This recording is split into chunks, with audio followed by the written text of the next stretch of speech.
gentlemen, this is the main event. Fight fans worldwide, you've tuned into the #1 undisputed boxing podcast today. This is the Boxing Breakdown.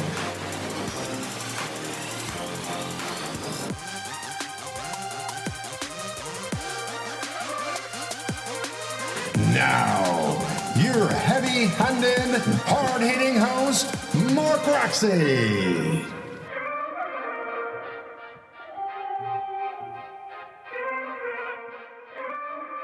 What's up, what's up, what's up? And welcome to another edition of The Boxing Breakdown. I'm your host, Mark Roxey, with my partner in crime, Mr.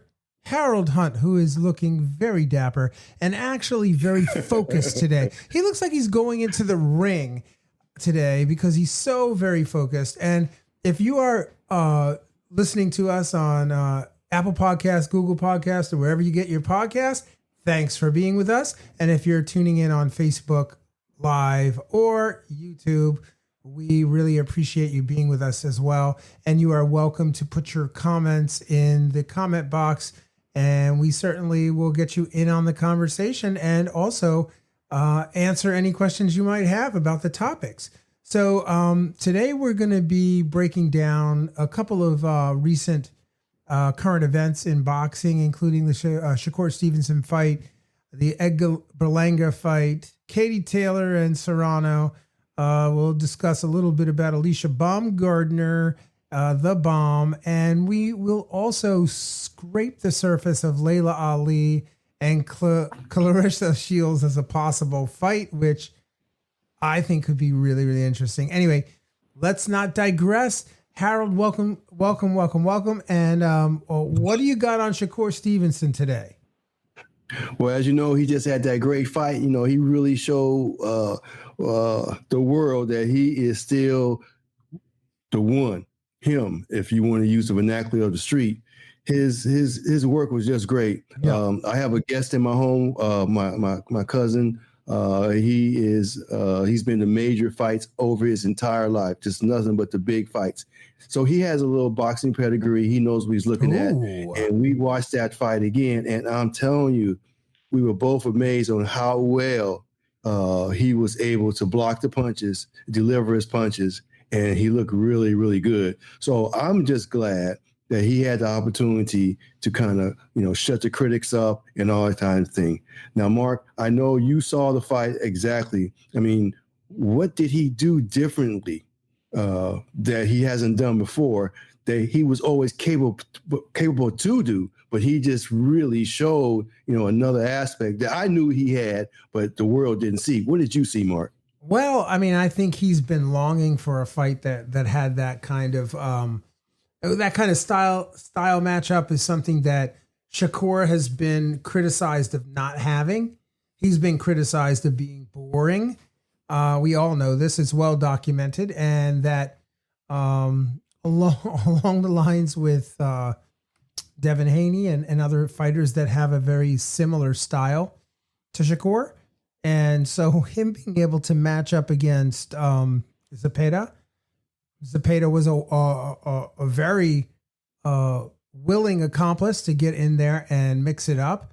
And Shakur was able to kind of tighten up his guard and fight at a closer distance. And I think that really helped his brand. I mean, I guess that's the question you're asking. I think that he was able to pull counter. He was able to do a lot of things, shoulder rolling and really, really demonstrating that he can fight. He's very fluent on the inside and he's willing to mix it up and be a more exciting fighter. And I think that's what he accomplished. I think everybody in the boxing world saw him do that, saw him take some clean shots, and he responded well. He did so. In my opinion, he even said himself that he was very happy to be able to do that. He took more shots than he needed to take simply because he wanted to put out that optic. I just like the fact that when he did get hit clean, it was not damaging. He appeared to be able to absorb all that. Now, the one punch that he took that he fell into the ropes, Usually, as a judge, and this as well, Mark, whenever the ropes hold you up, it's a knockdown. But for whatever reason, the ref didn't call the knockdown. Now, I couldn't see, maybe he got his foot stepped on, and that's how he fell into the ropes, because the ref didn't say that's a knockdown. So that's what I gathered. But I thought he took punches well. I thought he really blocked. Really, I mean, it was like he was not even getting hit. And they would do some replays, during the rounds, and they would slow-mo, slow to work. And it was so well done as far as his defensive work was concerned. I was very impressed. Well, he comes, he's currently the WBC lightweight champion, for those of you that don't know, if you're listening into the program. And, his record's 24-0 with 11 KOs, right? So he successfully defended his title. It was a 10-round fight. He got a unanimous decision. And, Williams Zepeda moves to 33-1 with 27 KOs.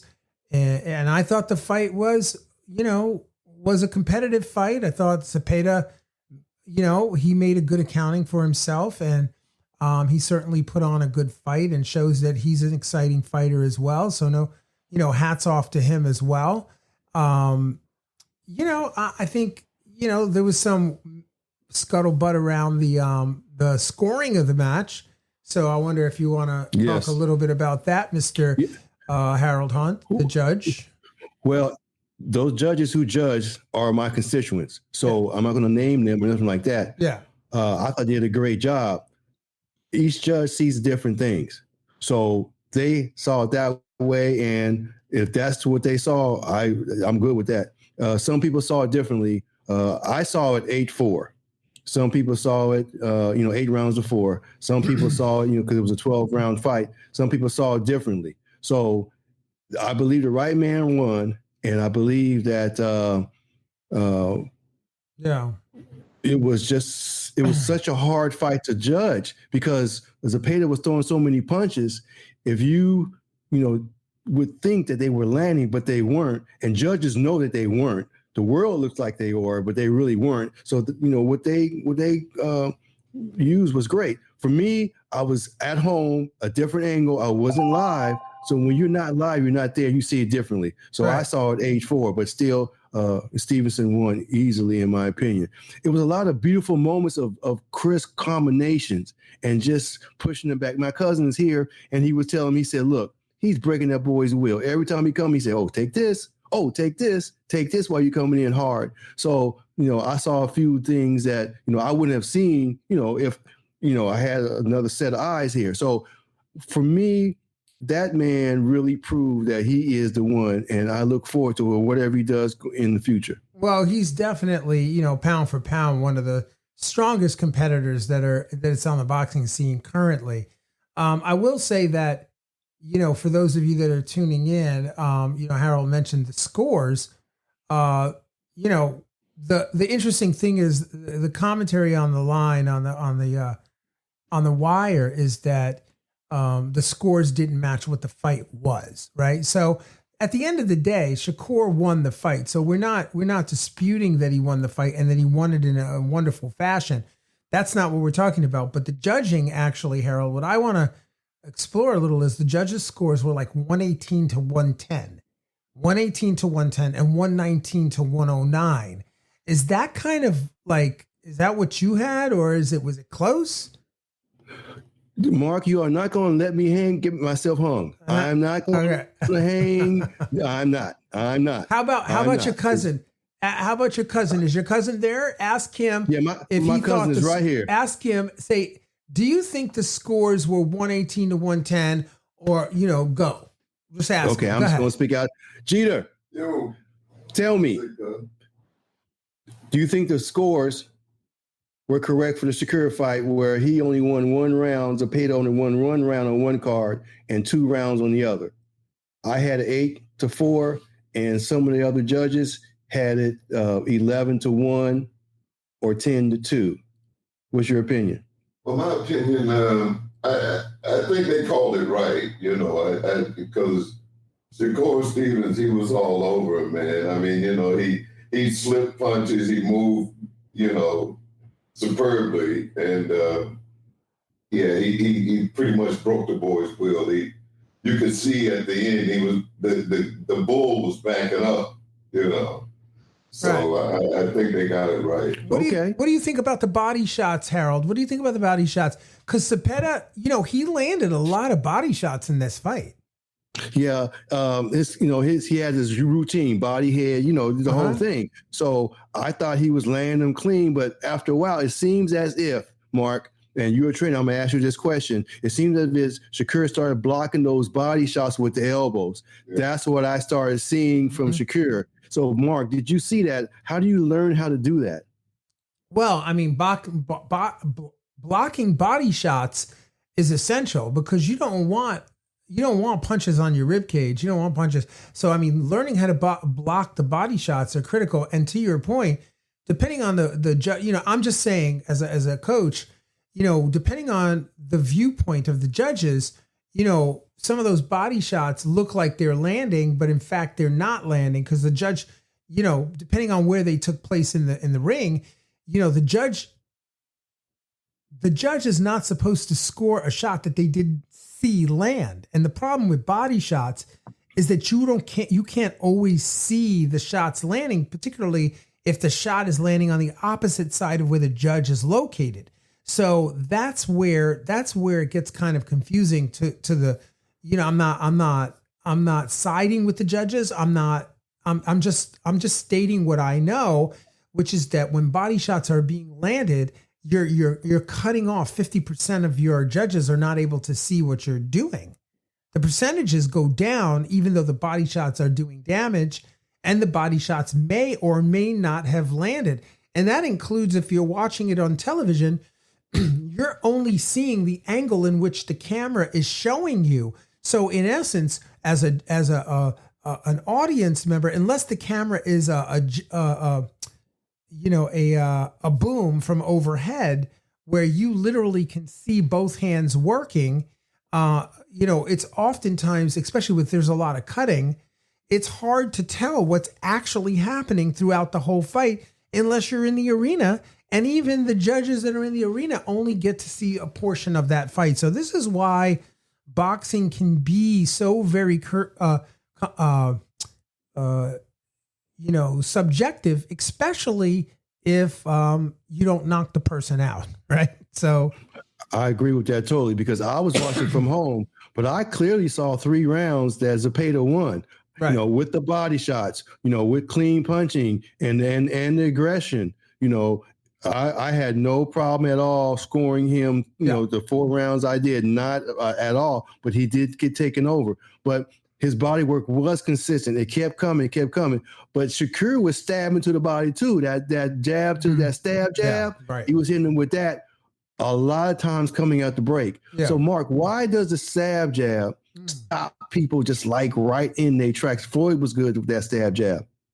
Harold, that's a great question because and for those of you tuning in, like the stab is one of the most effective punches you can throw in boxing because it really does stop you in your tracks from moving forward, especially with a pressure fighter, a fighter that is constantly stepping up, constantly moving into range.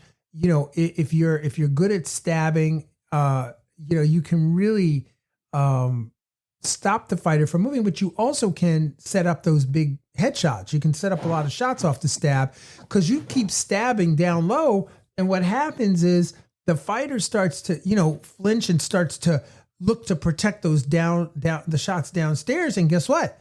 Now you're coming up. And that's what Shakur is very good at. He's good at setting up the rear left hand hook or the overhand left or, off the stab, he's moving out of range, but he also, as you step into range, we call that falling into the pit.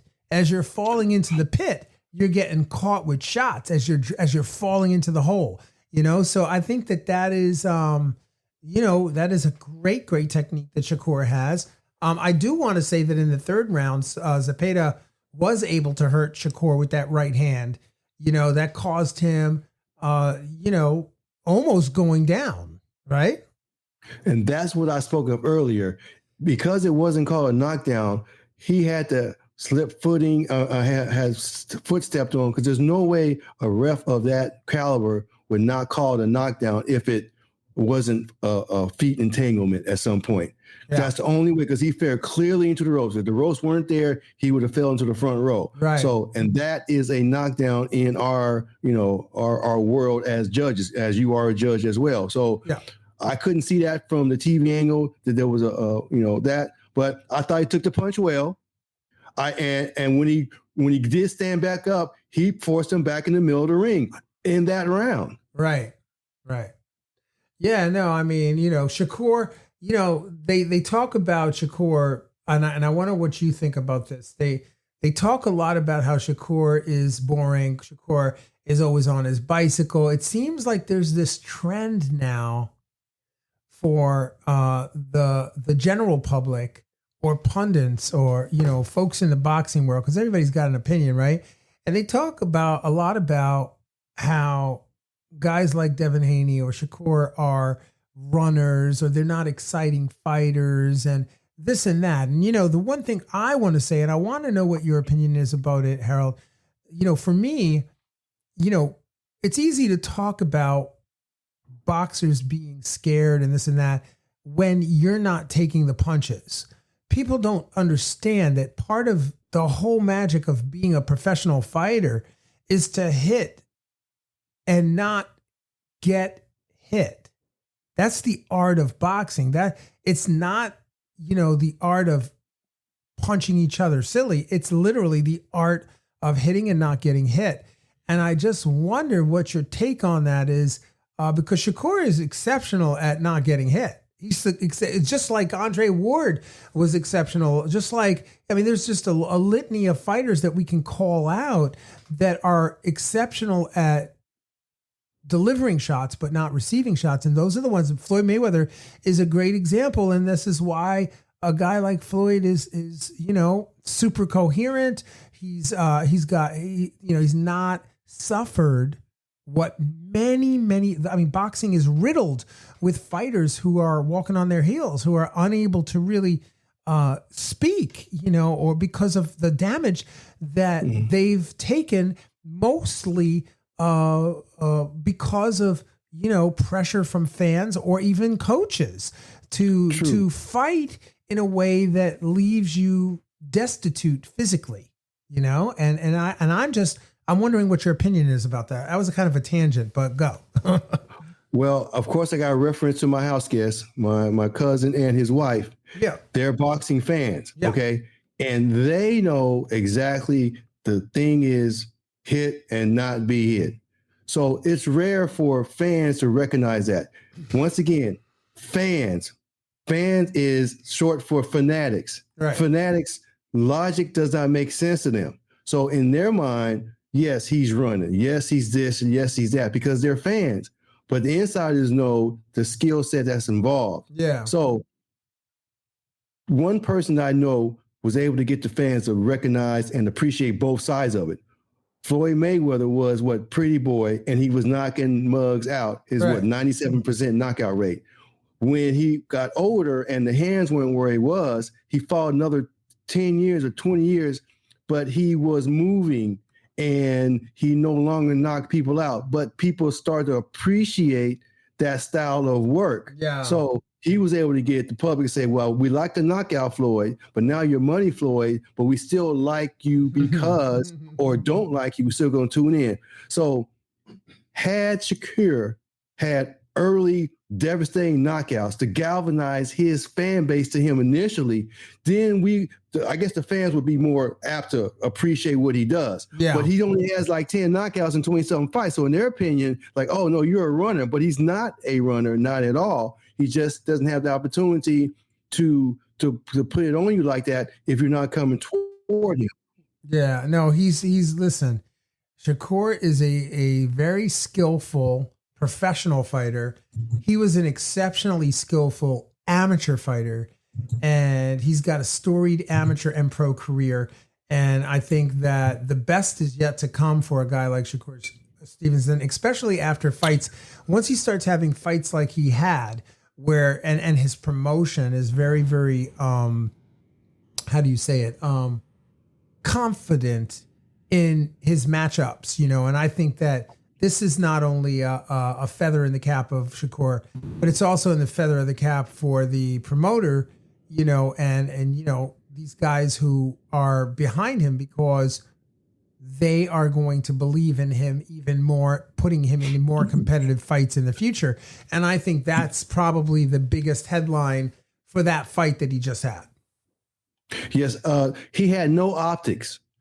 Yeah. He had no optics of him stepping forward in the pocket, popping somebody clean, other than the other stuff. But this optics that he created in this last fight will be the optics that they will use for every fight going forward. Mm-hmm. Whenever the people reference what he's done, they're going to look at this fight because he's stepping forward. He's in the pocket, and he's firing back. He's got so much nice work now. I mean, 4-punch combinations, clean, just beautiful, clean stuff.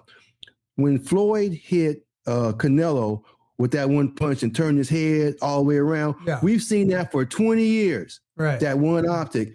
Shakur didn't have optic like that. Now he has optic like that. His highlight reel just got more interesting for sure. And including the adversity, I think the adversity is commendable. I think it's very helpful for the fans to get further galvanized around Shakur when they see him take a shot, get a little buzzed, and still be able to produce the kind of fight that he needs to continue to move forward. And win the rest of the round. Yeah. He won. He wasn't like, okay, I just got to survive and then I'll come out. And he got hurt, and he comes right back out, and he tries to, and he attempts to, take over the rest of the round when he gets hit. Yeah, so, for sure. As fans, I appreciate that. Yeah. Well, talking about appreciating that, Harold, I'd like to jump into this. Listen, this guy, Hamza Shiraz, KO's Edgar Berlanga, and a new star emerges in our sport. So I wonder if we can break this fight down. Are you ready for that? First, let me put the scuttlebutt on it. Okay. Once again, my cousin is here. That dude knows boxing too, and we watched this fight. So what I learned was, I can't pronounce his name incorrectly, and I don't want to do that. But he had the weight of Saudi Arabia on him, because he is right now. He's the only one of that nationality that's world class. Right. So Shiraz. He had a lot of weight on him to represent, that type, because boxing is, is more, different cultures or whatever coming together to go through this beautiful sport. But Berlanga came in with the thought in his mind, I didn't get knocked out by Canelo, so therefore my confidence is through the roof. Canelo learned from Floyd when he lost. He went on this road, became this beautiful fighter. I can do the same thing. So mentally, they both came in with different motivations. Right. But he's a power puncher, Mark. I didn't know he was a power puncher. I didn't see him lining up. The first 2 or 3 rounds, I just saw him setting up. My cousin was saying, oh, he's going to knock him out. Yeah. My cousin hadn't seen the fight. Right. And he saw in the first round, he's going to knock him out. And I didn't even see that. By the third round, then I saw it, and then it happened. But the main thing I'm saying is I believe that Shiraz is a knockout puncher. But, Mark, I got to ask you this. He's tall and lean like Hearns, okay? Yes. He delivers his power differently. Why is his delivery different? Why is it not it's not necessarily straight down the pike, but it's delivered cleanly? How does Shiraz do that? Because Berlanga did cover up well. Berlanga has decent defense. How did he get to him? Well, the first thing I'll say for me, in my opinion, is that, Shiraz is a long and lanky fighter. Berlanga is more of a stocky, he's built a little more thick, stocky fighter. And Berlanga made the mistake of leaning in, stepping in, sitting on the mark. And this guy had his way with those long shots where he could kind of loop around the guards. He could loop around the guy, and he has good feet. So because he has good feet, in my opinion, he was able to kind of creep into spots that Berlanga was just not prepared for in combat. While they're fighting, he's creeping just to the outside, to land some low shot body shots, get the arms to come down so he could land those hooks. And like you said, a hook coming in from Shiraz is a far more deadly hook because it's traveling so much further. There's so much more distance that he's covering. So when he lands those big shots, he's doing damage, and that's actually what happened. Berlanga, made the mistake but he did pretty much everything you shouldn't do was done. And I'm not down on Berlanga because Berlanga sold that fight. He did a great job in the promotion. He was hood. Yeah, bro. People are down on him, and they get it twisted. Berlanga did his job. He promoted the fight. He put himself in the spotlight. He delivered up till he didn't. And unfortunately, no matter what if you have a mouth like that, it's great. Promoters. And the industry love fighters that can speak so articulately about how they're going to whoop your butt, right? For the sake of our podcast, we won't go deeper than that in communication. But, at the end of the day, you got to be able to back up what you spit out, right? And so in this particular case, I think he just, at 168 pounds, this is a tough weight class. And, I think that Shiraz just delivered, he put it together. He shocked the world in a fight that he wasn't supposed to win, or he was supposed to win, or he wasn't supposed to win, or whatever it is. But he won the fight, and he did it in an incredible fashion. He did. He knocked out the monster, he knocked out a vicious power puncher, and there's a lot to be said. And now Shiraz is set up for some big fights and potentially, I don't know, Canelo, Crawford, yes. Carlos Adamai. Carlos Adamai has been sitting in the division. Nobody wants to fight him. They're scared of him. Carlos Adamai is a great, I love Carlos Adamai because I actually got in a ring with him years ago, and he's just a guy can fight. Now Shiraz had that draw with his previous fight was with Adamai. Am I correct? Yes. Yes, and that was they said it was a draw, and they said the Sheik, not the Sheik didn't do anything, but the judges, they said the judges got it wrong. It shouldn't have been a draw. Yeah. Because they didn't want to derail his opportunity to fight Canelo. But I think the draw has been erased now because he fought someone who can actually really do a good job. So I was happy to see that. But Mark, I want to ask you this about Shiraz. He was not hurt by Berlanga at all. Didn't buzz him, nothing.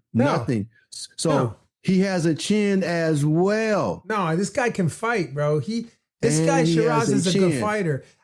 He's also susceptible. If you look at his style, there's a lot of things that you could do to him. If you look at what he was doing, it's not like he's completely void of you could get him. You could get Shiraz. So that's what makes him even more. From a coach's point of view, it's very compelling how he came in there and he was able to just destroy Berlanga. But what that says is that, there's going to be a lot of fighters that are going to want to fight him. There's a lot of the upper echelon fighters there in that 168 pound weight division, including Carlos Adamai. They might want to do a repeat, right? They might want to do that fight again, which is what I was. Did. Yeah. So there's options. He's got a lot of options. His stock just went up tremendously. He's got a good promotion behind him. There's a lot going for this guy, Shiraz. And, the question is just, can he stay in there? Can he stay in the pocket? Can he stay relevant? And can he, step up and take some of these bigger fights and win? And So far, right now he's hot property. Yeah, man. Right now he's like the Don Dada in the division. He's a Don Dada, and the promoter is from they're from the same region of the world. Yeah. So the promoters are really going to be I need him to fight Canelo, and I think that's going to happen at this point. Well, let's just say this: Canelo's got other fish to fry with Crawford. Yes. So before we even start talking about that I fight, get into that too. He's got to take his business, into the ring and with Crawford. Yeah, Crawford and Canelo have some business to take care of. Mark, yeah. Mark, you've been gracious, allow my cousin to speak, and I want him to speak again when you have opportunity on this other fight, this Canelo and Crawford fight. When you see fit in our conversation here. Yeah, bro. Let's bring him on right now. Bring him on. Let's have him chop it up. I mean, what does he want to talk about? Jeter. Yes.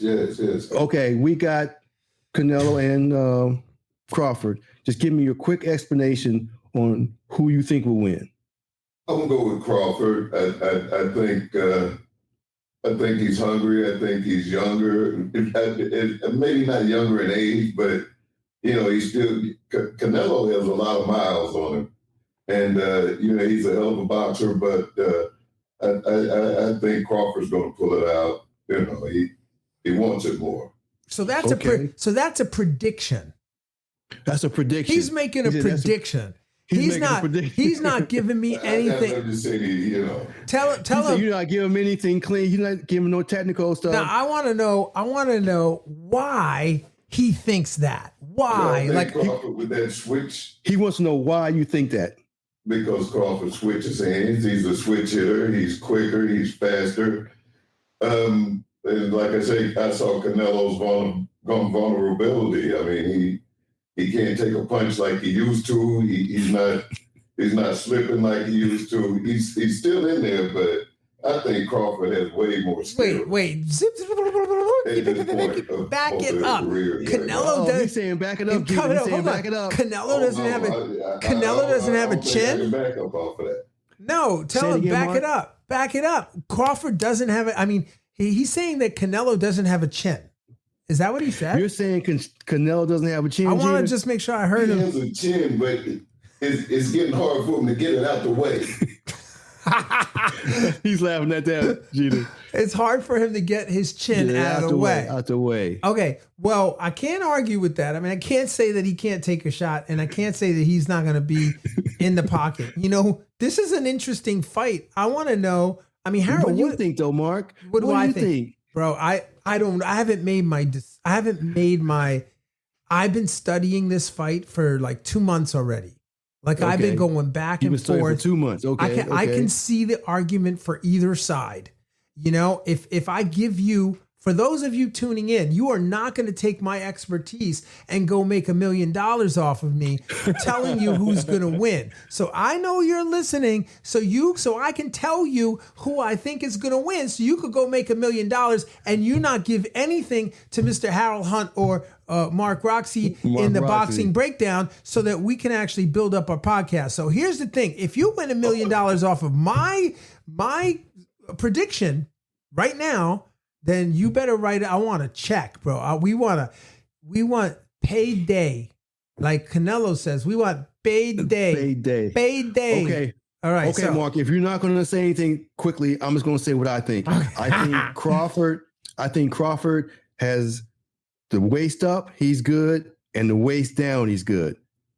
I think Canelo, from the waist down, the legs are gone, but from the waist up, can his lack of legs get him out the way?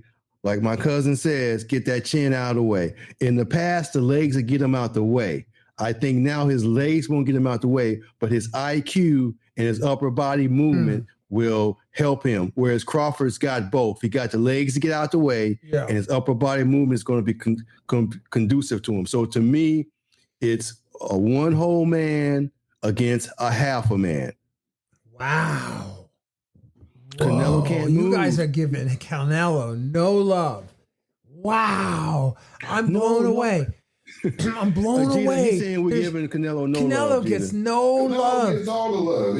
He's a Hall of Fame fighter, but I just don't think he's going to be able to take Crawford at this point in his career. So There you go, Mark. That's another prediction. He said that's another prediction, Gina. Yeah, and I'm not. Okay, I'm not. okay, I'm not taking sides. I'm not taking sides. I'm He's just for not the taking sides, audience. he I said. know this is. Absolutely not. Look, Absolutely not. I mean, Crawford is a quicker, younger fighter. Yeah. Okay. He's a quicker. He's not younger. I could say he's a quicker fighter. Not perhaps. Not younger in age. Perhaps. But I mean, Canelo's been in a lot more wars than Crawford. Listen.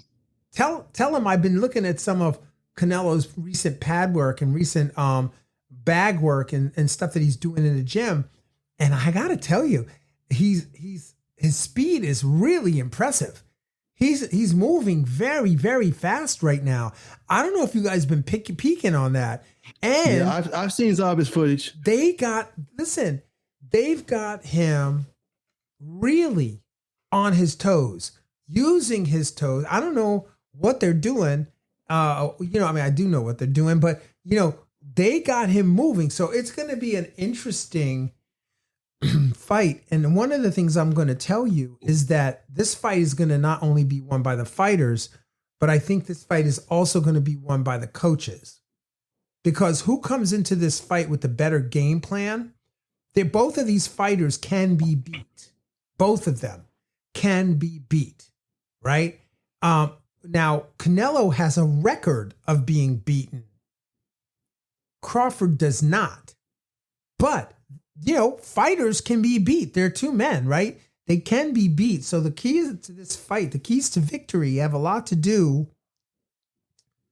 with the tactical approach that they use in this fight. And I can't stress that enough for those of you that are going to place wagers and you're looking to really, figure out who's going to win. I think that they both can develop a game plan to beat the other.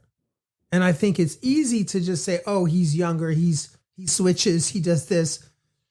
Canelo will catch you on a switch. Switching is not necessarily an advisable tactic in this particular fight, because Canelo. I agree with that totally. Yeah, Canelo. That you got to take that one. Well, at least I would recommend that Crawford's team takes that out of the mix, because that's not a good. I would not be using that, especially offensively. So, Well, you look at the history of the fights that Canelo appeared to have lost. He lost to Floyd, which has that style. He lost to Bivol, which has the same similar style. And when he fought Lara had that same style, and he came up short on 2 of the 3. In most people's minds, he lost a Lara fight, which they call that a slick style. So what I'm seeing is, from a fan standpoint, because I'm not on your side of the fence, you're a trainer, you train world-class people. I'm on the outside. So my standpoint as a fan, and being naive to a point, I feel like, well, he had a problem with that particular stance. He should have a problem with Bud, who seems to be the master of that type of work. Yeah. Canelo has in the past looked like his legs are going. However, as you said, they got him on his toes. They got him moving as he needs to move. He's not following. He followed Berlanga around. He followed the last 2 fights he had. He just followed these guys around. Yeah. He didn't cut off the ring. He didn't do any of that. He didn't have to. He didn't have to. Right. So as of now, if those skills are called forward, that he can do those. Just like Shakur. I just want to go back to that. He was forced to pull out the bag. Right. And he pulled out the bag and he still had it. So you're telling me there's a possibility that Canelo can be forced to pull out the bag and have the footwork and whatever and work with Bud in a way that he could win. That's what you're saying, correct? Well, I mean, or similar to that. If you don't want to give away $1 million. No, yes. I am saying that, Harold, but I'm also saying that, okay, because we talked a little bit about the age, right? Your cousin talked a little bit about the age, right? Yeah, he did talk about the age. So the age, the interesting thing about the ages is that they're very similar, right? They're similar in age, right? So with that, when you talk about stylistic changes and adjustments, those adjustments are neutralized. Like, yeah, you can make an adjustment off a guy who has the same, he's similar in age, which means that your adjustment is basically stylistic. It's not like either one of them are going to gain speed on the other, right? If they're the same age, close to the same age, they technically what they have naturally is what they have, right? There's no age involved in the age isn't going to be a major factor because, like I said, their age is very, very similar, so Canelo's 35, younger fighter. Crawford's 37, 2 years older than Canelo. Canelo, yes, has more mileage. He's got 63 fights, two losses and 2 draws. Crawford's got 47 wins, 0 losses, and 0 draws. So what you're looking at is a potentially weathered Alvarez, which is what your cousin just mentioned. But actually, there's not much. I mean, they're very, very close stylistically. The reach goes to Crawford. Crawford's got a 74.4-inch reach, and Canelo's got a 70.5-inch reach. So, height wise, we're talking about like a half an inch. There's not much there. It's a half an inch.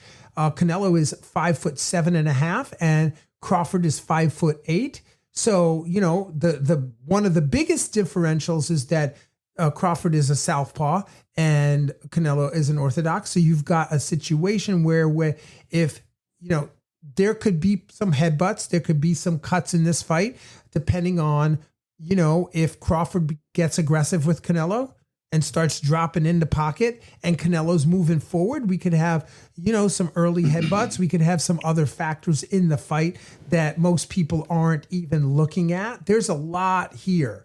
Here.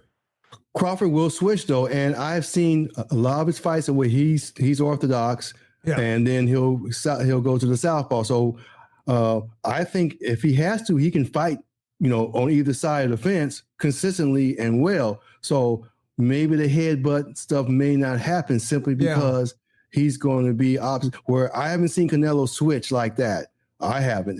Does in your opinion, Canelo, does he switch? Does he do that?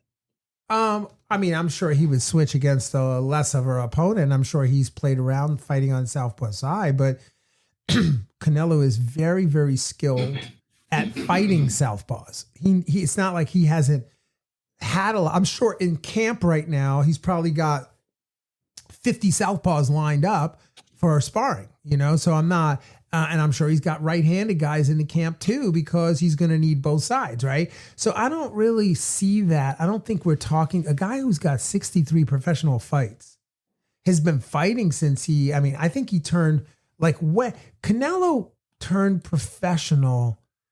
We've done this because we did a podcast on him years ago. Do you remember that? Yes. A couple years ago, we did a podcast on Canelo. We broke down his entire career. I think, he turned, his pro debut might have been in 2005, Harold. I mean, I was in kindergarten. I was in kindergarten. I was in kindergarten in 2005. Oh, just kidding. Kindergarten, 2005. Yeah, right. Mark, I need some of that vitamins you just had, so I can be delusional as that. But I think you, sir, are showing your colors for Canelo. No. I'm not yet. Not yet. I'm not. No, yet. You cannot pay. I mean, you can say that I'm for Canelo. I think that Canelo has a very good chance of winning the fight.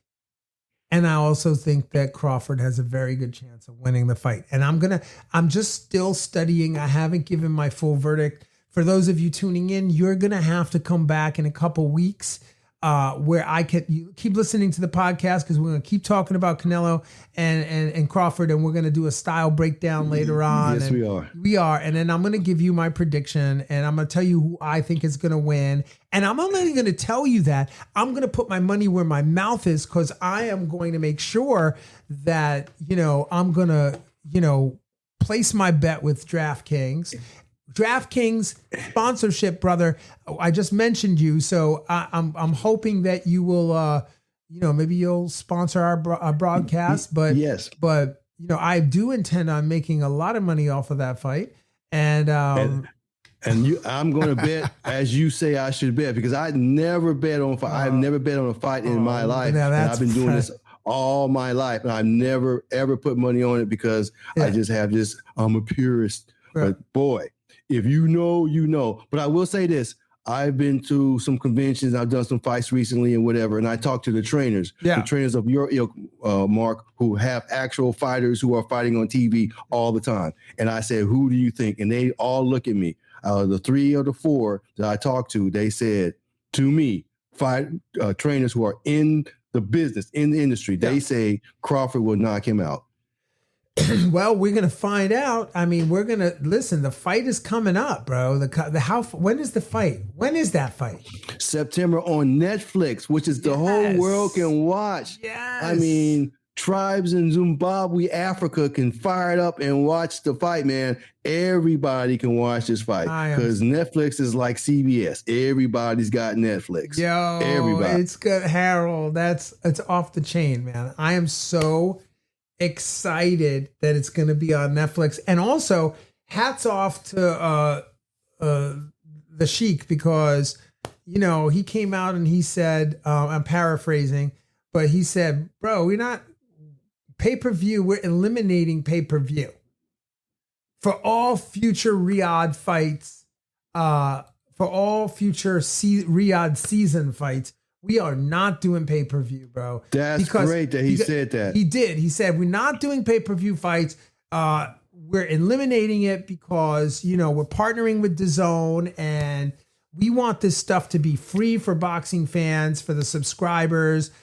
I'm getting the feeling that it's starting to feel like the old HBO Showtime days. I'm feeling like, we're kind of getting back into like, thank you, Turkey's decision is You're right. When I was growing up, it was on CBS, NBC on Saturdays. Yes. We had all the big fights. I'm kind of dating myself, but what I'm saying is that was before the HBO era and all that. Yeah. We saw all the fights on ABC, CBS, NBC on Saturdays. Yes. And even before I'm older, but before me, they had Friday night fights on, the old guys, they used to watch on Friday nights, on Saturday nights on TV, on regular TV. The world got to watch them. So now, as you said, Mark, come back in Netflix. These fighters can get a audience of younger people, older people, because everybody watches Netflix. And that's a beautiful thing, because my wife knows who Tank is. She don't know nothing about boxing, but she knows who Tank is. She knows what he looks like. She knows how he moves around. She doesn't even know him as a fighter like that.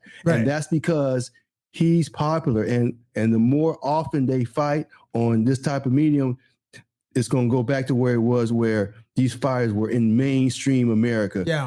It wasn't just because they were fighters. It's just because they were in mainstream America. And I look forward to that as well, Mark. But let me ask you this. Because Netflix is doing this, do you think, the pay-per-views at a whole will suffer? Do you think there'll still be, the primetime pay-per-views or the DAZN pay-per-views or the Golden Boys pay-per-views, or you think everybody's going to have to migrate over there because, the viewership is going to go through the roof because there's no longer, that $80, $90. Pacquiao is $80. Well, this is a great question, and actually, personally, I think that it's actually a boxing war right now, because for those companies that are engaged in pay-per-view, and that have been creating a lot of revenue off of pay-per-view, fighters have been getting large sums of money through pay-per-view. Floyd was one of the biggest ones for pay-per-view. And it's slowly declined since then. And I think that, it's when you can buy a subscription to the Zone and get all these fights and not have to pay pay-per-view. When those pay-per-views come on, you're just like, you know what? I'll wait till tomorrow. I'll see it tomorrow and figure out who won. I'm not paying $100 for that fight. And, it's a complicated scenario. And I think that, when you come in with all this money and you're able to produce these kinds of fights that he's producing on DAZN, you've got an aging Top Rank or, a promotion that, isn't working too much with ESPN. I don't know if they're, what the long-term plan is for that, but DAZN is where it's at right now. It's the number one. I mean, Netflix is huge, and I also know that Amazon is also doing their thing. So I think what you're going to see is a war of how they're going to attract the top talent for these platforms. And I do think the boxers are going to win. The boxers are going to win. That. So I'm very, very happy at the prospect or the possibility of what could be in the next couple of years for the fighters. The Zone's on point. I was just going through the catalog and I worked 3 of those DAZN fights. Yeah.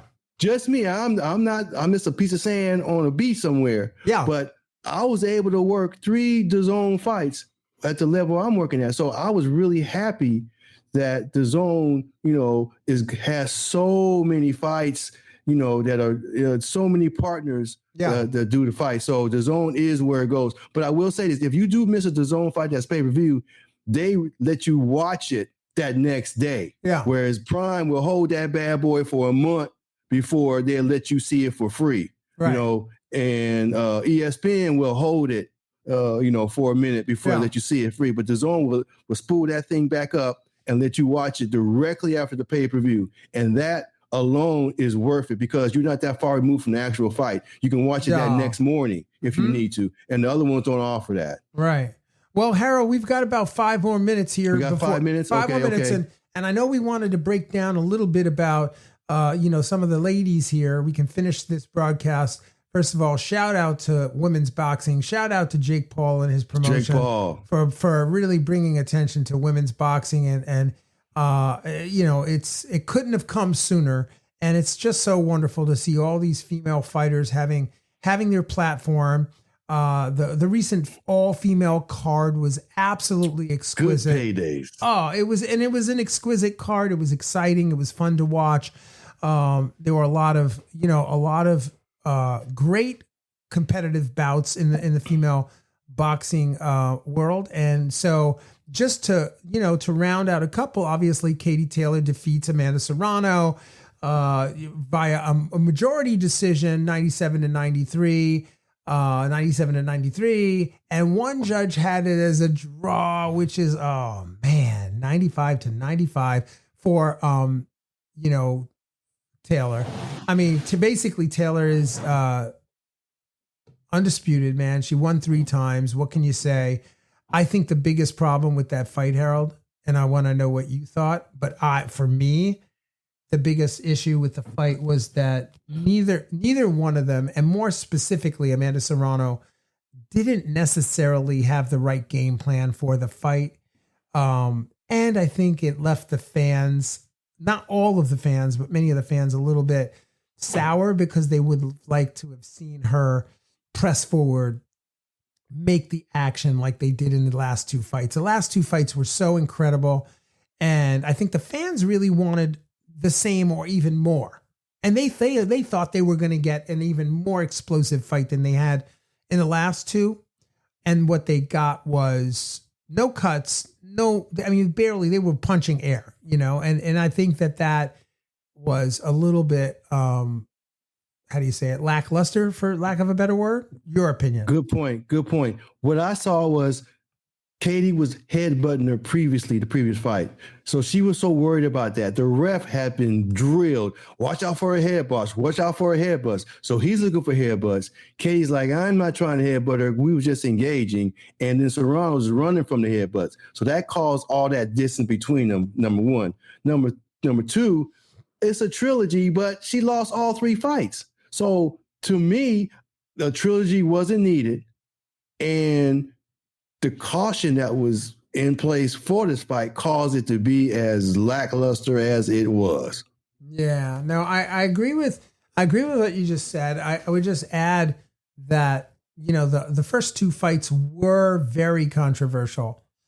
And so there's a lot that you can talk about if you go back and watch the fights, and you can give one of those 2 fights, one of the first 2 fights, to Serrano for sure. I mean, depending on how you scored it and what you saw. So I definitely think it was one of the, in the history of female boxing, these are the 2 most competitive athletes that you're ever going to see. And viewed worldwide. And highest paid. And, you know, so hats off to them. I would have just liked to seen them close this chapter with a little more bang, right? A little more bang. But, you know, I'm not the trainer. I'm not the fighter. Who it's easy for me as a fan and for us as a fan to say that, knowing that we're not in the ring taking the headbutts and getting punched. So, you know, for us, yeah, of course we would have liked to have seen a more aggressive fight. It wasn't what it was billed to be, but both of the women make out, you know, and in another financially year, well. And in another year, no one will ever talk about that fight. They'll talk about the first 2, you know? Yeah, I couldn't. I attempted to watch it, and just because I'm a boxing degenerate, I watch everything. I watched it, but it wasn't hard. It wasn't easy, not easy, but it didn't capture my mind at all. I was like, okay, this is just a continuation. But we got to talk about the possible thing, and that is the daughter of the greatest attempting to come back and fight Clarissa Shields. Oh boy. Okay. Yeah.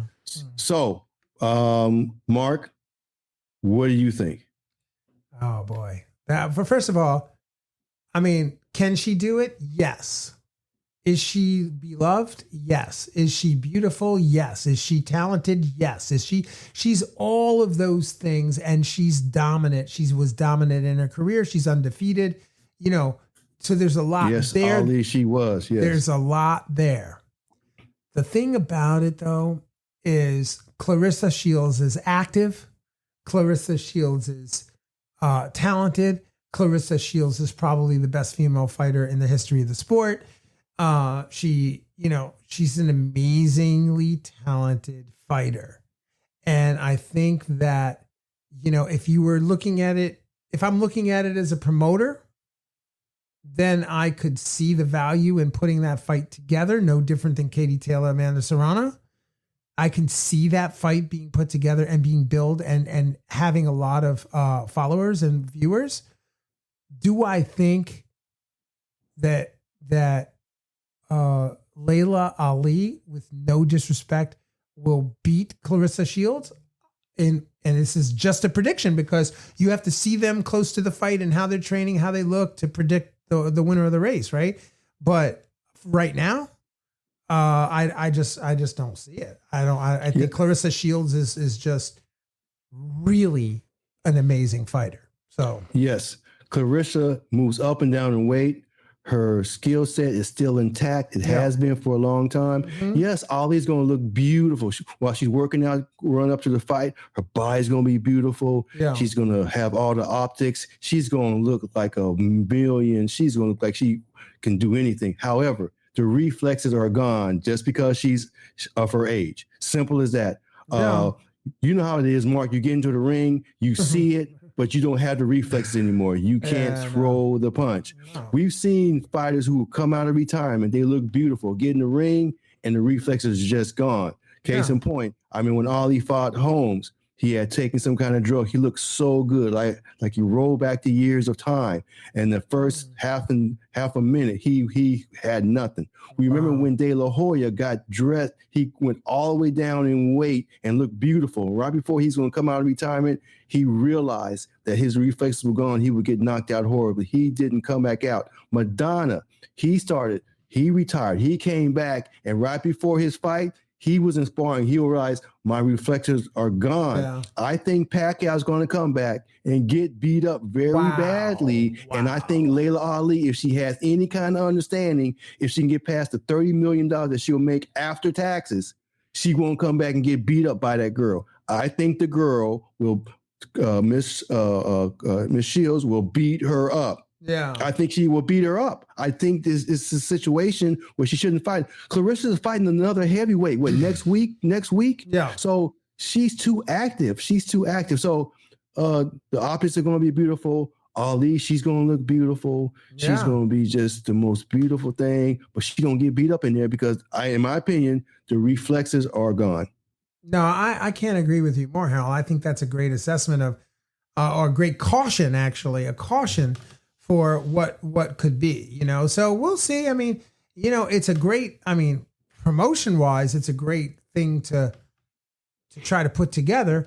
But unfortunately, I don't think it's gonna be the fight that you want to see. And I don't want to see Layla Ali lose her undefeated record, or you know, that.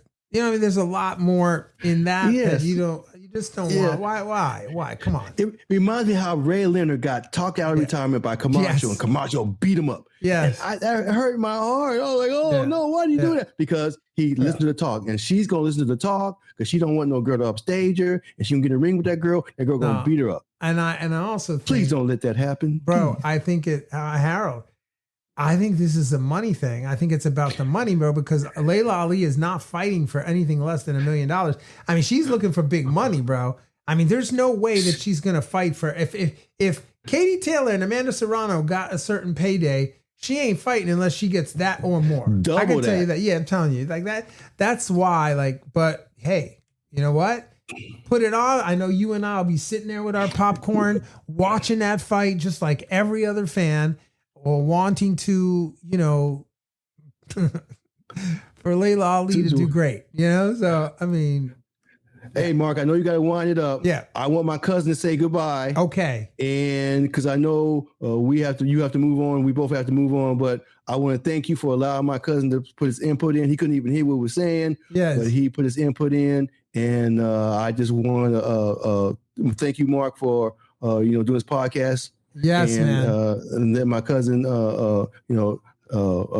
intervened. That was great. Thank you. Thank you so much. Well, you guys have a great day, and thank you for listening in on the podcast. Thank you for being my partner in crime, Mr. Harold Hunt, and thank you for listening. Don't forget to find us on social media. We're mostly on Instagram and Facebook, and you can watch the podcast on Facebook, and you can watch it on YouTube as well. So if you're listening to the podcast, Apple Podcasts, Google Podcasts, or wherever you get your podcasts, we appreciate it. And we will see you on the next episode of the Boxing Breakdown. Peace and love. Till next time. Bye-bye. Gina. All right, man. Thanks.